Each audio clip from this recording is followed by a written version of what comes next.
Mas mapapansin talaga ang kanyang ganda at performance kung nakalugay ang kanyang buhok.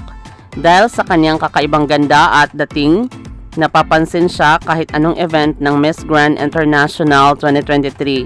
Sa katunayan, palagi siyang choice sa mga pageant fans. Subalit, may ilang netizens ang nagsabi na pang Miss Universe ang kanyang galawan dito sa Miss Grand International. Dahil bata pa, may chance pa siyang sasali sa national pageant, ang Miss Universe Philippines. Manalo o matalo man siya dito sa Miss Grand International Competition, ang mahalaga, ginawa niya lahat ang kanyang makakaya para maging proud ang mga Pinoy. Maraming salamat sa panonood. Para maging updated ka, huwag kalimutang mag-subscribe.